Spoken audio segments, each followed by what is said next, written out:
Príjemný dobrý deň, vážení občania, vypočujte si oznamy Mestského rozhlasu. Mesto Sereď, referát životného prostredia, oznamuje občanom, že do 30. októbra 2016 bude na verejných priestranstvách mesta Sereď vykonávaný monitoring výskytu hlodavcov a následne celoplošná deratizácia.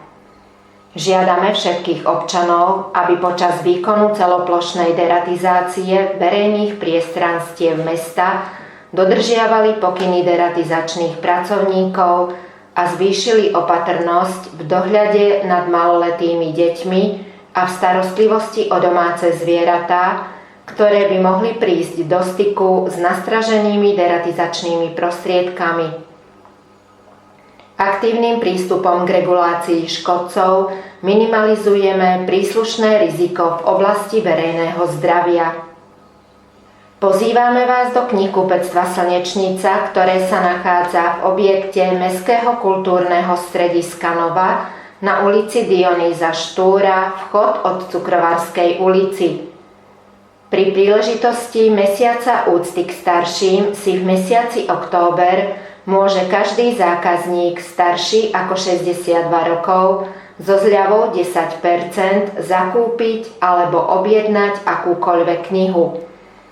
V knihkupectve Slnečnica v októbri ponúkame na všetky krížovky, detektívky a knihy o záhradkárstve 10% zľavu. Vďaka knižnému raju si môžete v knihkupectve zakúpiť vybrané knihy so zľavou až 88%.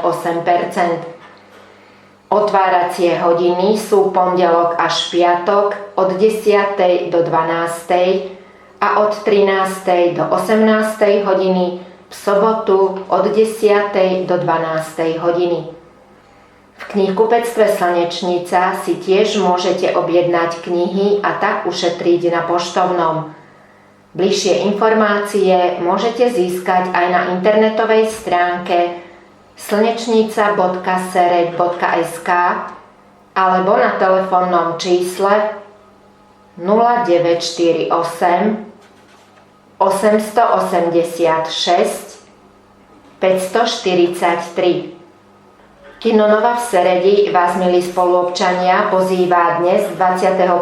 októbra na sledovanie dokumentu s názvom Oheň na mori. Začiatok predstavenia je o 19:30. Oznamujeme priaznivcom futbalu, že v majstrovskom zápase 2. ligy Západ sa stretnú ŠKF Sereď, FC ŠTK 1914 Šamorín v nedeľu 30. októbra o 14:30 na štadióne ŠKF Sereď.